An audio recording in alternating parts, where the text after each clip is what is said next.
ত্রয়োদশ জাতীয় সংসদ নির্বাচনে একেবারে ভিন্ন ধরনের দুই রাজনৈতিক কৌশলের লড়াই শুরু হয়েছে ঢাকা ৯ আসনে। সবুজবাগের একাধিক ওয়ার্ড, মতিঝিলের একটি অংশ এবং ডেমরার একটি ওয়ার্ড নিয়ে গঠিত এই আসনে একদিকে লড়বেন জাতীয় নাগরিক পার্টির সিনিয়র যুগ্ম সচিব ডক্টর তাসনিম জারা, আর অন্যদিকে বিএনপির প্রার্থী ছাত্রদলের সাবেক সাধারণ সম্পাদক হাবিবুর রশিদ। নির্বাচন জিততে দুজনই নিচ্ছেন ভিন্ন ও আধুনিক সব কৌশল।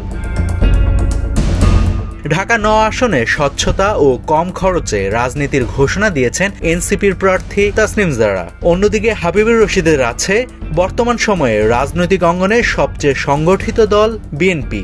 সবকিছু মিলে এই আসনটি উঠে এসেছে আলোচনার কেন্দ্রবিন্দুতে। জাতীয় নাগরিক পার্টির সিনিয়র যুগ্ম সচিব তাসনিম জারা নিজেই তার প্রার্থীদের কথা জানান। নিজের ভেরিফাইড ফেসবুক পোস্টে তিনি জানিয়েছেন, নির্বাচনী আইনে অনুমোদিত সর্বোচ্চ ২৫ লাখ টাকার বাইরে ১ টাকাও খরচ করবেন না তিনি।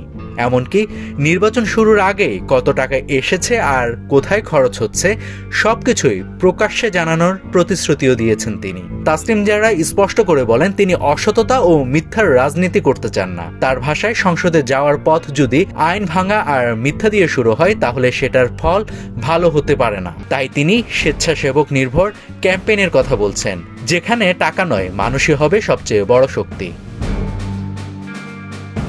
অন্যদিকে ত্রয়োদশ জাতীয় নির্বাচনের দ্বিতীয় ধাপে বিএনপি যে ৩৬টি আসনের প্রার্থী তালিকা ঘোষণা করেছে তার মধ্যে রয়েছে এই ঢাকা ৯। গুলশানে চেয়ারপারসনের রাজনৈতিক কার্যালয় থেকে এই নাম ঘোষণা করেন বিএনপির মহাসচিব মির্জা ফখরুল ইসলাম আলমগীর। ঢাকা ৯ আসনের ভৌগোলিক বিস্তৃতি বেশ বড়। এর মধ্যে রয়েছে সবুজবাগের একাধিক ওয়ার্ড, মতিঝিলের একটি অংশ আর ডেমরারও একটি ওয়ার্ড। এই এলাকাগুলোতে বিএনপির দীর্ঘদিনের সাংগঠনিক উপস্থিতি রয়েছে, যা হাবিবুর রশিদের জন্য একটি বড় শক্তি, আর তিনি এই শক্তিকে কাজে লাগানোটাই একটি কৌশল হিসেবে দেখছেন। সব মিলিয়ে ঢাকা ৯ আসনে এটি কেবল দুই প্রার্থীর লড়াই নয়, এখন আর এটি হয়ে উঠেছে আসলে দুই ধরনের রাজনীতির মুখোমুখি অবস্থান। একদিকে পরীক্ষিত দলীয় কাঠামো, অন্যদিকে নতুন ধাঁচের অংশগ্রহণমূলক রাজনীতির দাবি। নাভিদ হাসান, সোনালী নিউজ।